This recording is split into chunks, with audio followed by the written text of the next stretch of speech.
messieurs, bienvenue à vous dans Canal Studio Satellitaire. Nous sommes très heureux de vous rencontrer encore aujourd'hui pour notre mission. Vous le savez bien, nous sommes à la quête de l'information. Aujourd'hui, mesdames, messieurs, nous sommes venus rencontrer monsieur Justin Kabongo que nous allons présenter. Il est auteur d'une longue expérience dans le domaine des finances publiques. Il est une fois nommé secrétaire général de l'administration publique, nommé inspecteur général des finances publiques, actuellement retraité. Et plus loin, il fut élevé au rang de l'ambassadeur universel de la paix en 2019, président de l'Association africaine de lutte contre la corruption, AALC, vice-président du Collège des technocrates, auteur des ouvrages ci-après, Combat des orphelins en 2011, Corruption en République démocratique du Congo en 2016 et actuellement, ce qui nous intéresse aujourd'hui, il vient d'écrire un autre ouvrage, La lutte acharnée contre la corruption et les détournements des biens publics en République démocratique du Congo. C'est lui qui fera l'honneur dans cette émission, mesdames, messieurs. C'est lui qui viendra aujourd'hui nous parler de la corruption en République démocratique du Congo. Moi, je l'appelle prophète, pourquoi? Parce que depuis, je pense, avant 2016, déjà 2014, si je me souviens bien, j'ai eu à voir plusieurs émissions avec M. Justin Kabongo sur son ouvrage « La corruption en République démocratique du Congo » dans un régime très compliqué où on ne pouvait même pas parler de la corruption, mais lui a osé plusieurs fois interpeller sur la corruption, pendant qu'il était d'ailleurs à l'inspection générale de finances, aujourd'hui, qui a déjà de l'ampleur avec l'actuel président de la République, qui a donné mandat aujourd'hui à l'IGF sous la tutelle de M. Jules Alinguete, que nous saluons. Voilà cette longue présentation qui annonce les couleurs de cette émission. Monsieur Justin Kabongo, bonjour et bienvenue. Bonjour mon cher ami Beaupaul. Vous allez bien? Je vais bien.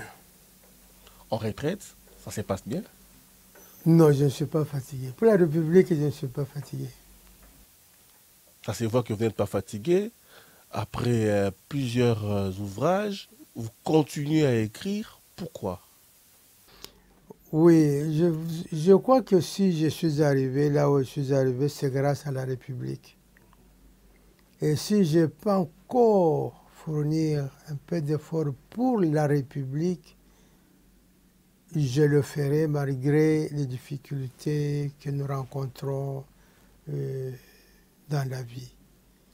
Mais le peuple doit savoir pourquoi il est arrivé à cet état de choses. Pauvreté, misère, mortalité. Pourquoi le peuple congolais, dans un pays incommensurablement riche, mais le peuple congolais est le plus malheureux, miséreux. Mais il y a un contraste entre tous les deux. Un pays très riche, mais le peuple très pauvre. Alors, il faut chercher les causes. En cherchant, j'ai cru que la corruption a été à la base de la dégradation de notre société, de notre pays. Je vous repose la même question que j'ai posée en 2014, si je me souviens bien. Vous n'avez jamais peur de parler de la corruption dans un pays comme la RDC? Aujourd'hui, on peut un peu respirer avec l'avènement du président de la République. Mais dans cette époque-là, quand vous avez écrit sur la corruption, vous n'avez pas eu de pression avant d'entrer dans le vif du sujet? Mon cher frère, mon cher ami, je vais vous dire que le travail que je fais, si ça dépendait de l'homme, je ne l'aurais pas fait. Mais le travail que je fais m'a été inspiré par Dieu. Le Seigneur m'a dit, je t'envoie comme Jean prêcher dans le désert. Ceux qui entendront mon message le retiendront et changeront la vie. Avoir peur, je me suis dit, avoir peur de qui? Et je vous montre l'exemple.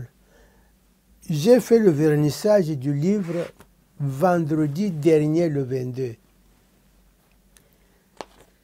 Et jeudi soir, quand je préparais le vernissage, voilà le message que j'ai reçu. Je vous le donne. Le message de menace de mort. Lisez attentivement ce message-là. Je vais lire un des messages. Si tu oses d'organiser demain ton fameux vernissage à Sepas, tu rentreras à ta maison avec un poison. Keba, Keba, Nabikoma, Koma. Tu laisseras ta femme veuve. Mais c'est lourd. Et nous avons le contrôle de tous les mouvements. Attention, attention, attention, papa. Tu vas mourir inutilement. J'ai parcouru, il y a plusieurs messages. Keba, Keba, Nabikoma, Koma, annule ta folie de demain. Toi, tu penses, tes écrits plagiat vont finir la corruption en RDC? C'était important de poser cette question. Mais après toutes ces menaces, vous avez quand même organisé l'activité. Ça a été un grand succès. Ça a été un grand succès. Si je n'étais pas courageux, ils allaient me dire, bon, j'abandonne. Mais je l'ai fait. Et ça a été un grand succès. Je préfère mourir. À mon âge, papa, si je vais mourir aujourd'hui, bon, qu'est-ce que je veux? J'ai déjà, Dieu m'a donné ce qu'il pouvait me donner. Et c'est lui qui m'a inspiré pour faire ce travail pour son peuple qui souffre et qui pleure. Et soutenir l'action de celui qui est venu, qu'il a envoyé lui-même pour sauver ce peuple-là. Donc, je le fais avec beaucoup de courage. Contrairement à la fois passée, tu te rappelles, nous avons sorti le livre pendant le règne de l'ancien régime, du président Joseph Kabila, avec son bataillon de corrupteurs et de voleurs et tout. Mais aujourd'hui, je ne peux plus avoir peur. C'est ça. Parce que l'état de droit existe. Et le chef de l'État a dit, je ferai de la corruption mon cheval de bataille. Ce n'est pas simplement la parole. Maintenant, c'est l'action. Pour preuve, il a réfléchi, il a trouvé que l'inspection générale des finances peut faire un travail pour assister. Jadis négligé, hein? Jadis négligé. Et qu'est-ce qu'il a fait? Il a dit, l'inspection sous mon autorité directe. Et il a donné à l'inspection générale des finances les moyens nécessaires, le soutien politique, le soutien matériel, le soutien financier. Et les inspecteurs des finances, aujourd'hui, je pense que personne ne peut douter de l'action de l'inspection générale des finances dans ce pays. Pour preuve, ça fait 20 ans. Le budget de l'État vacille entre 4 milliards. Un pays comme celui-ci, avoir un budget de 4 milliards, ce n'était même pas honteux pour eux qui présentaient un tel budget. Et je vais vous montrer que la trahison venait de très loin. Ceux qui présentaient le budget et ceux qui adoptaient ce budget-là, le Parlement et tout ça, ce sont tous des, je ne dirais pas de conspirateurs, je ne dirais pas de corrupteurs, mais c'était de la mauvaise foi. Et aujourd'hui, en 2 ans, le budget passe de 4, 5, 6 à 10. Et quand j'ai fait ma note sur le budget de l'année 2011, j'ai dit que ce budget pouvait encore aller plus loin. Et ça a été réalisé. Et maintenant, nous avons un budget qui vacille vers 12 milliards de dollars. Oui. C'est encore peu. Ça doit encore aller plus haut. Ça doit aller plus haut. Moi, je suis certain. Si on fait la révision du budget au cours de cette année, on doit arriver à un budget de loin supérieur à 12 milliards. Voilà. Vous avez épinglé que toutes ces menaces ne vous ont rien fait, ne vous feront rien, parce qu'il y a quelqu'un qui s'appelle Félix-Antoine Tshisekedi qui est là pour mettre de l'ordre, lutte acharnée contre la corruption et les détournements de biens publics en RDC. Cet ouvrage que vous avez eu à mettre à la place de tous les Congolais et du pays et de l'étranger, aussi à tous ceux qui vivent en dehors du pays, qui ne sont même pas Congolais. Si nous devons entrer en profondeur de cet ouvrage, lutte acharnée, cette lutte acharnée, vous faites allusion à quoi? Est-ce qu'on peut un peu avoir l'histoire de ce qui a apporté ce fléau en République démocratique du Congo? Si on parle de corruption aujourd'hui, même si le président se bat pour mettre fin à ça, même si l'IGF au travers Agile Alingué se bat pour mettre fin à ça, mais quand même la corruption a une histoire en RDC. Oui, l'histoire de la corruption en RDC, elle est longue. Mais si vous voulez qu'on aille en profondeur, moi je suis prêt. Prenons les grandes lignes. Parlons de l'État indépendant du Congo, qui a été décidé par les gagnants de la guerre 40-44 en 1985 à la conférence de Berlin. Ils ont décidé de mettre ce Congo à la disposition d'un belligérant aussi, le Léopold II, qui était devenu le monarque, le propriétaire du Congo. Et vous savez, ce monsieur ne pouvait rien faire. Ils sont venus pour pouvoir poursuivre l'esclavagisme. C'est piller pour enrichir leur propre pays. Ceci a continué jusqu'en 1908, quand la Belgique est devenue propriétaire d'un grand pays comme ça par rapport à la minuscule Belgique. Il faut voir un peu le contexte de la présentation de l'histoire. Et la petite Belgique n'avait rien. Aujourd'hui, c'est une puissance économique. C'est une force économique. Il a tiré cette force économique d'où, si ce n'est pas de l'exploitation sauvage de nos richesses. C'est ainsi que je peux vous dire que même l'Église catholique a contribué à la colonisation, à l'exploitation de nos richesses. L'Église catholique. Catholique. Il faut voir, je veux rapidement, pour patienter, vous lire le passage du pape Léon, le Saint-Père, sur leur mission, la mission de l'Église catholique au Congo. Quel a été le rôle de l'Église pendant la colonisation et après l'indépendance du Congo? La Belgique, l'État colonial, les grandes sociétés d'exploitation capitalistes et avec le concours de l'Église catholique s'érigèrent pour faciliter la mission en un bloc afin de fournir à la Belgique de quoi nourrir les enfants belges, bien sûr.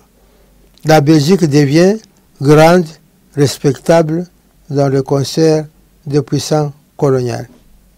Ça, c'est la mission de la Belgique, la mission de l'Église catholique. Et quelque part, si je vais aller un peu plus loin, en 1989, confiant le Congo au père de Skeut, le pape Léon dit ceci. Vous n'imaginez point, cher fils, vous qui partez au Congo. Il s'adresse aux sketistes qu'il a envoyés ici. C'est le pape qui dit, notre ardent désir de voir le peuple sauvage de l'Afrique abandonner les ténèbres de l'erreur à l'éclat de la lumière de l'Évangile et échanger leurs coutumes avec la politesse abrutie de civilisation chrétienne. Ce changement aura pour effet de soustraire à la loi de leurs caprices et tribus, peuplades ravalées au niveau de l'animalité et les faire passer de la servitude, de la corruption, à la glorieuse liberté des enfants de Dieu. Plus loin, un juriste français dit ceci. Coloniser, c'est se mettre en rapport avec les pays neufs pour profiter des ressources de toute nature de ces pays, les mettre en valeur dans l'intérêt national et en même temps apporter aux peuplades primitives qui en sont privées des avantages de la culture intellectuelle, sociale, scientifique, morale, artistique, apanage de races supérieures.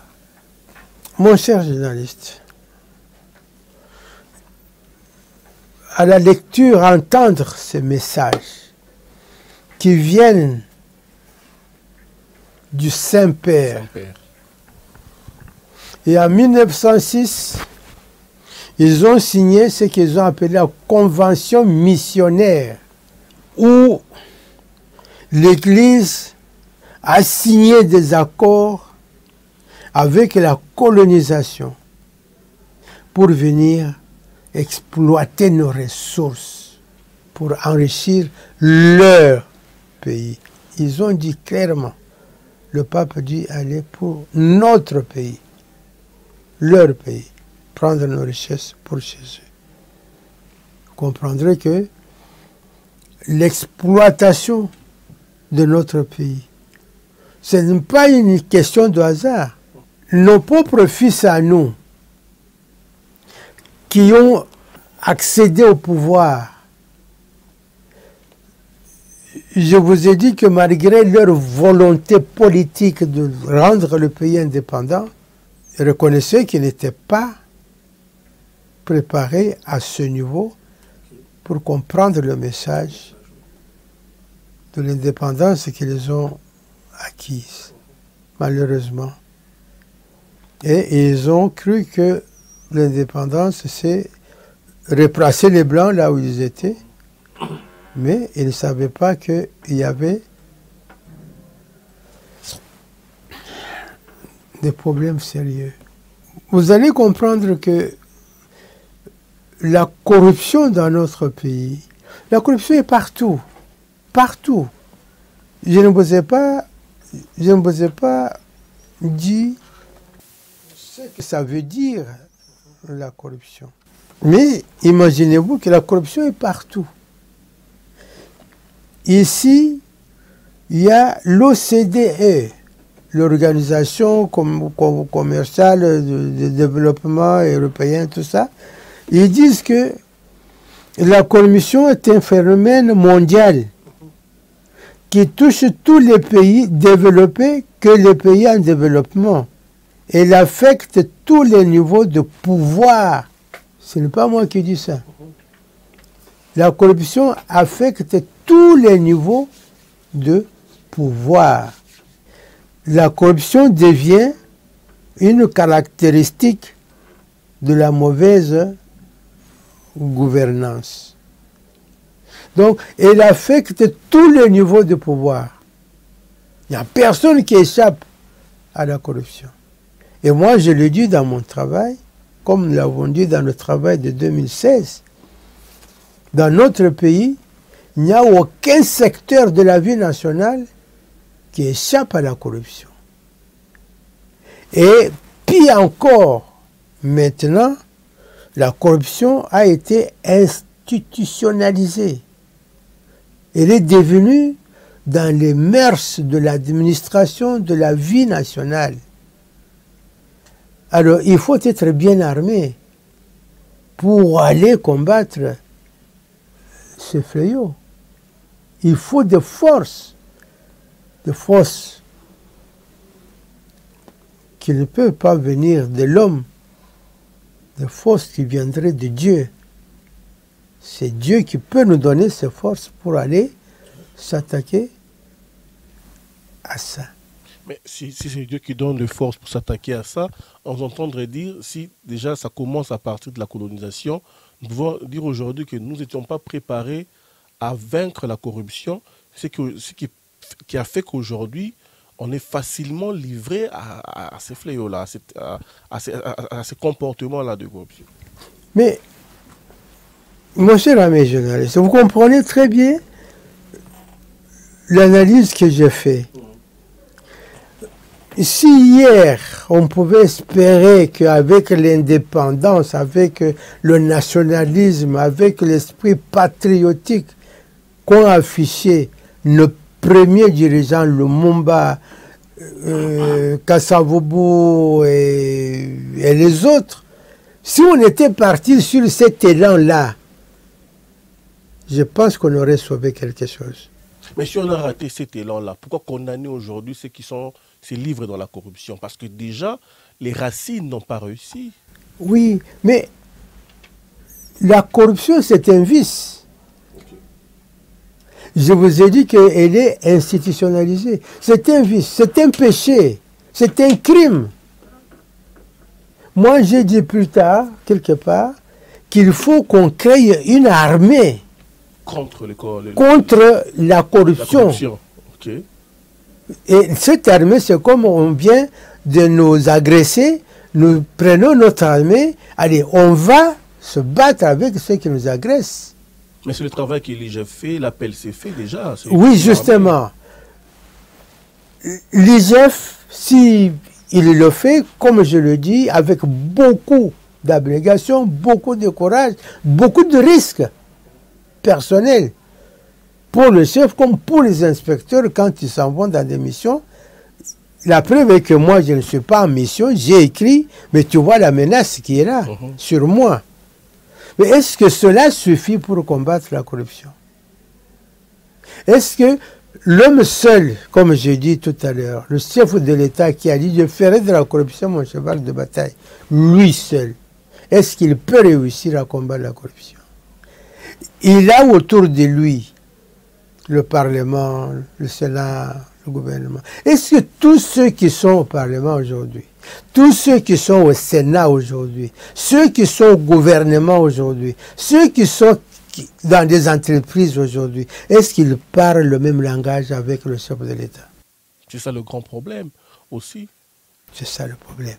La preuve aussi est que vous voyez, la justice, j'ai écrit que l'échec de l'action du chef de l'État dans la lutte contre la corruption viendrait de la faiblesse de la justice. Il n'y a pas de doute. Nous avons beaucoup de cas.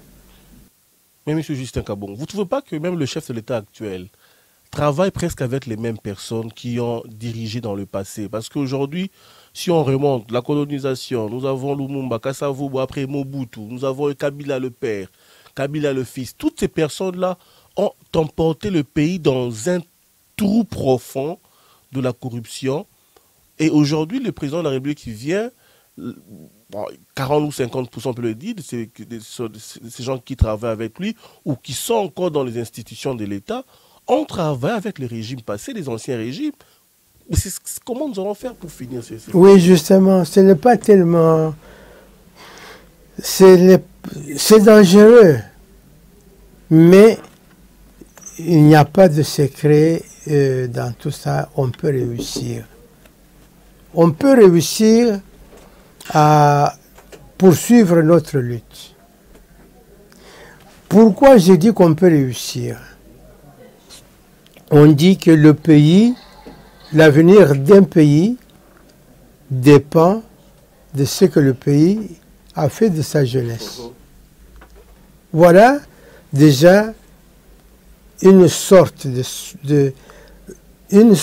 sortie que l'on peut déjà exploiter pour aller changer.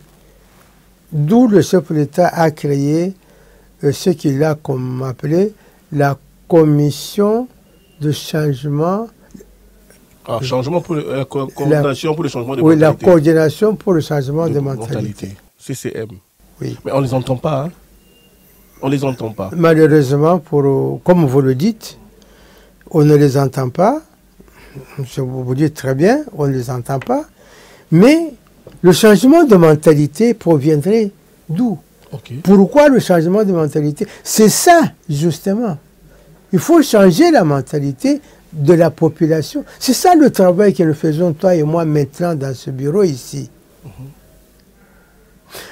Il a créé une autre chose, l'Agence de prévention de lutte contre la corruption. APLC. Là, on sent parce qu'il y a eu une rencontre récemment ici avec Gilles Linguet et les deux coordinateurs se sont rencontrés. Ce n'est pas ça qui fait l'action de l'APLC. L'APLC, moi, ton papa, je suis, je ne dis pas que je suis à la base. Je sais la création de l'APLC. L'APLC, j'ai travaillé beaucoup avec Top Congo avant la création de l'APLC. L'APLC a deux vocations. Okay. Prévention et lutte. La prévention de la corruption et la lutte contre la corruption. D'abord une étape de sensibilisation avant de commencer à frapper. Le travail de l'APLC, c'est aller sur le terrain, sensibiliser les gens. Est-ce qu'on le fait? Je ne le critique pas, mais nous sommes en train de réfléchir. Pour apporter la solution. Voilà. Oui. Vous avez demandé, le pays est plongé, il y a les mêmes gens qui travaillent avec le chef. Mais comment est-ce qu'on peut arriver à changer la mentalité de ces mêmes gens s'ils ne savent pas que ce qu'ils font est mauvais et qu'ils doivent s'engager sur une nouvelle voie pour sauver le pays? Ils peuvent rester. Tous ceux qui ont travaillé avec les anciens régimes ne sont pas mauvais. Ils ont subi peut-être l'effet politique. Mais il y en a qui aiment bien leur propre pays, qui ont travaillé avec les anciens régimes. Aujourd'hui, ils sont là et ils n'attendent que ça, un leitmotiv pour pouvoir les pousser à soutenir l'action du chef de l'État.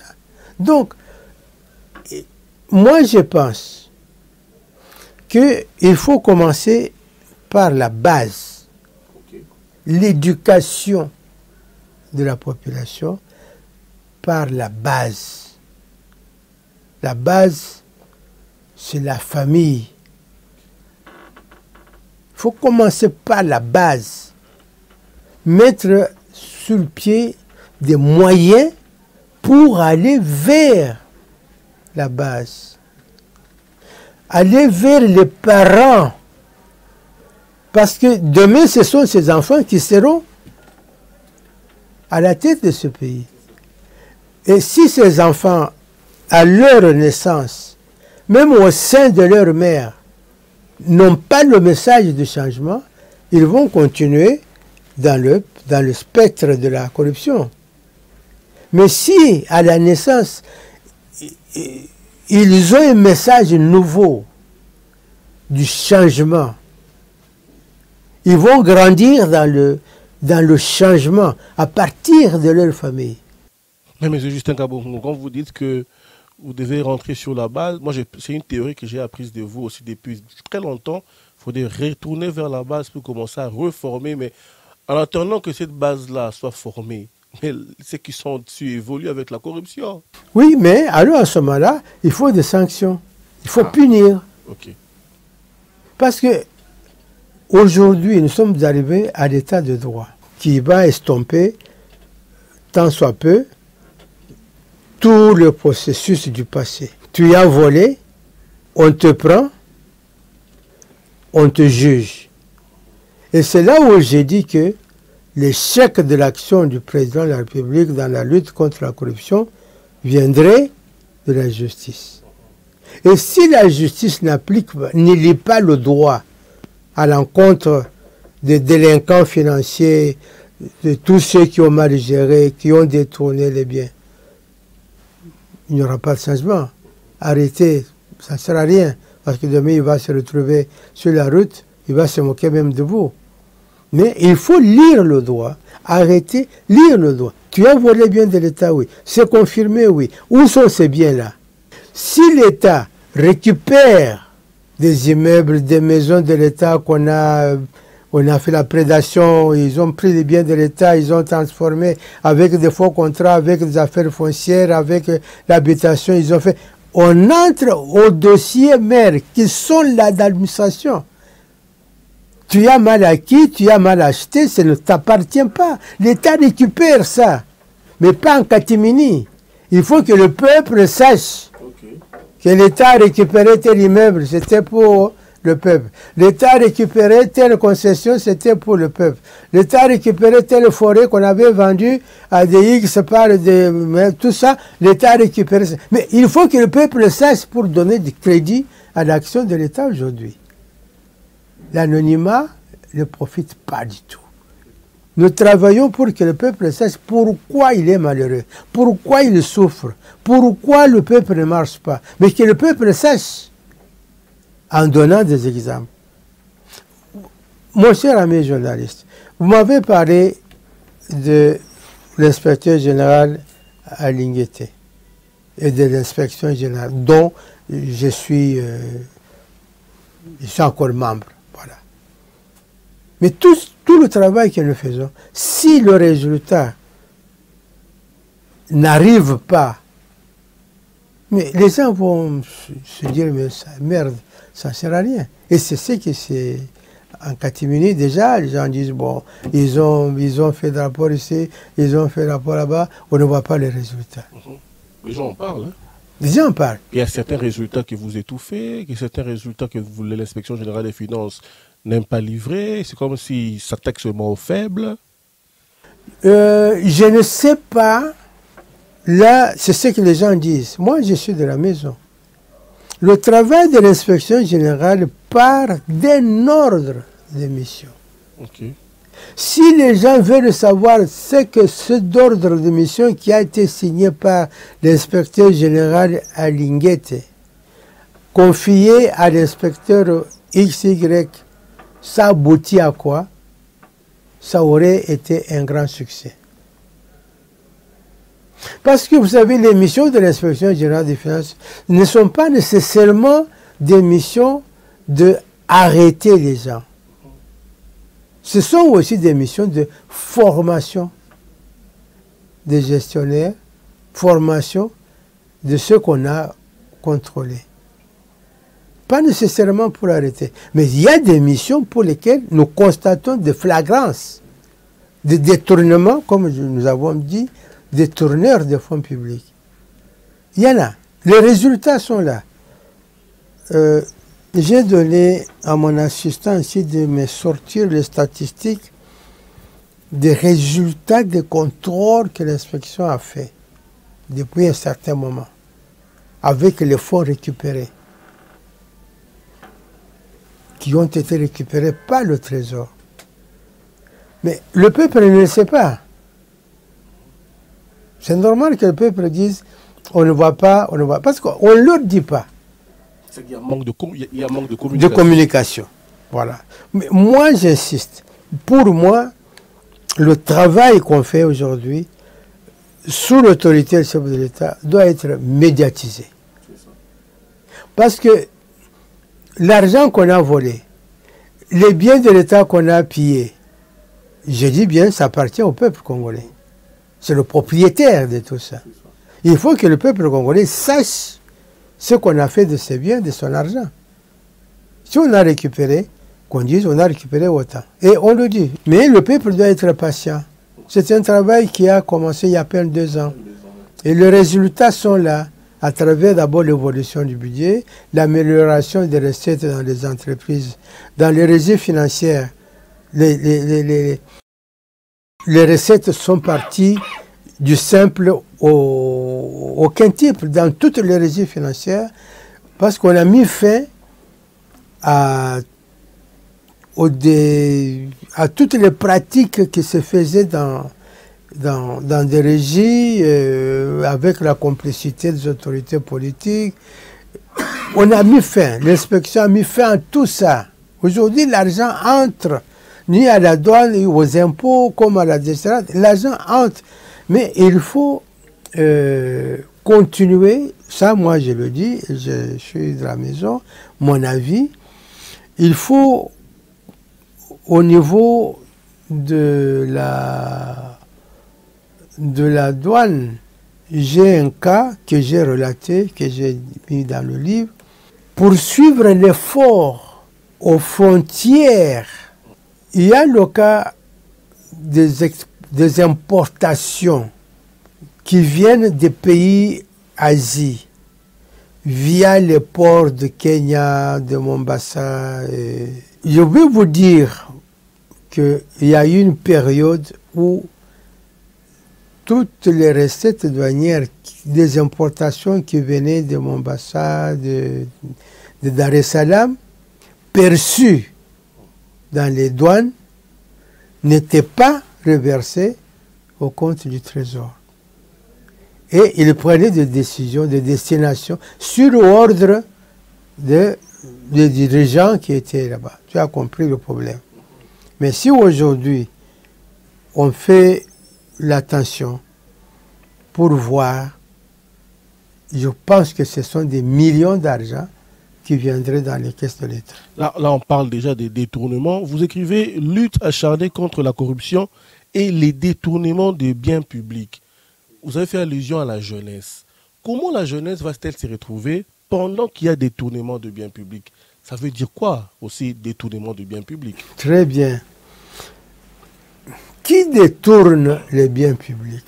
À partir de quels moyens les biens publics sont détournés? Le pape Jean-Paul II, dans son Ecclésia 113, il dit ceci.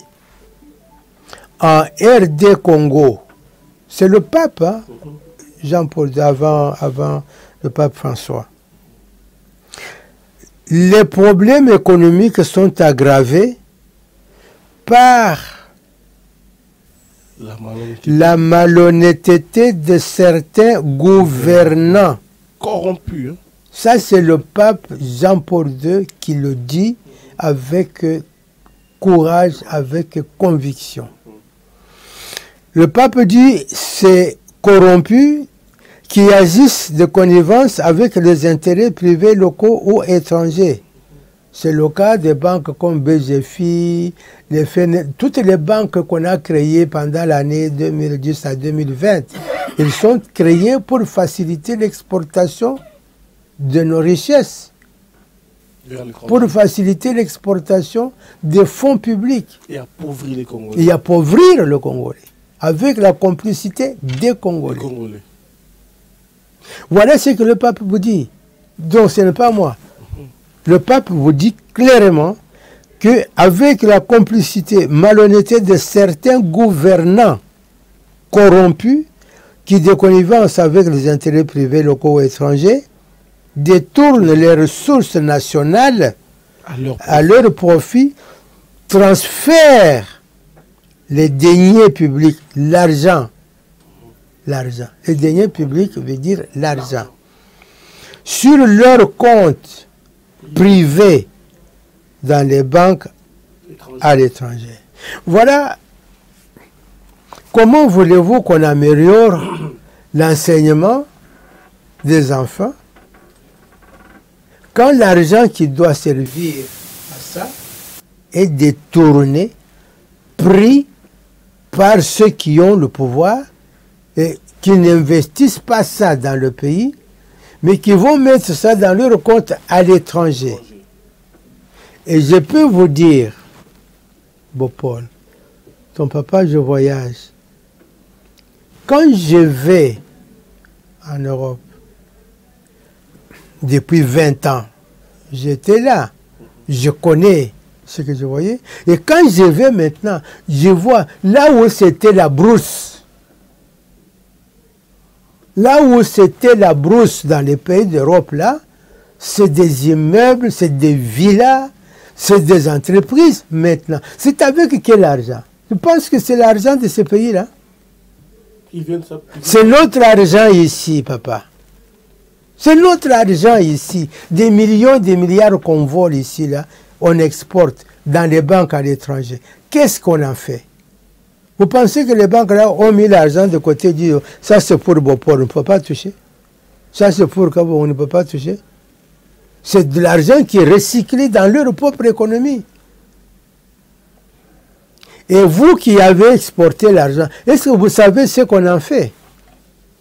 Il y en a qui meurent, qui laissent des millions dans ces pays-là, même leurs enfants n'en bénéficient pas. Des exemples sont nombreux. Voilà un peu un cas pour vous montrer que les détournements dont nous parlons, c'est un virus, c'est un fléau, c'est quelque chose de criminel. Donc, le chef de l'État, comme ceux qui sont épris avec lui, doivent s'acharner, donc doivent se battre, vraiment réellement se battre pour qu'on mette fin à ces exportations.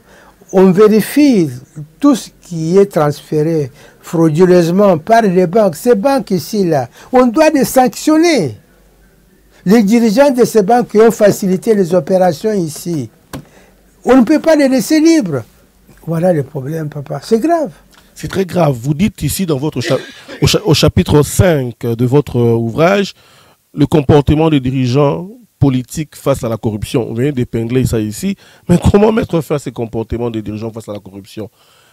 Vous avez parlé des sanctions, mais aujourd'hui, quand les sanctions sont multipliées, on dit, voilà, le président de la République va rendre des comptes aux gens. Je vous dis merci. Je vous dis merci. Qui détourne? Ce sont les décideurs. Ce sont ceux qui dirigent. Ce n'est pas le petit peuple qui dirige. Et on détourne quoi? L'argent de ce peuple-là. Et qui s'acharne sur les actions menées contre le détournement? Ce sont ceux qui ont détourné. Parce que on va confisquer ceux qu'ils ont détournés. Ce n'est pas le petit peuple. Moi, je ne vois pas comment le petit peuple va s'opposer à l'action de récupération des biens que les autres ont pillés pour permettre à ces enfants et à leur famille de s'épanouir. Ce sont ceux qui ont bénéficié de ces détournements-là qui sont inquiets aujourd'hui et qui ont peur aujourd'hui. Et ce sont eux qui ont les moyens des médias, qui ont les moyens de protester, d'accuser, et ce qu'on est en train de faire aujourd'hui. Ce sont eux, ce n'est pas le petit peuple. Ce n'est pas le petit peuple. Ça veut dire s'il faudrait sanctionner, il faudrait le faire. Il faut le faire, il faut le faire. Bon, Paul, est-ce que vous savez ce qui s'est passé au Ghana? C'est général. Il y a eu un changement de vie politique au Ghana. C'est le général qui est encore ça. Quand il est venu, il a vu ce qui se passe comme ici chez nous. Il n'est pas parti par 4 chemins. Un matin, un soir, identifier tous ceux qui étaient censés avoir de ramasser et de côté. Ce sont des jeunes comme vous, capables de travailler, qu'on a mis dans les services. Et allez voir au Ghana aujourd'hui, il n'a plus de dette avec le Fonds monétaire, il n'a plus de dette avec la Banque mondiale. Le Ghana a amélioré sa situation économique et financière et il évolue. Il évolue. C'est ce que je vous ai dit. Nous sommes un grand pays. On ne peut pas faire ça comme c'est un petit pays, le Ghana, c'est normal. Nous sommes un continent, il y a beaucoup d'implications politiques. Il y a près de 2 ans, le chef de l'État est là, et puis il ne peut pas s'engager dans cette voie-là, mais il s'est engagé dans la voie de approcher tout le monde, que chacun sache qu'il doit travailler pour son pays. Moi, j'ai pensé à ce que, en Angola, par exemple, on a demandé à ceux qui ont pris l'argent, tout ça, de négocier avec l'État.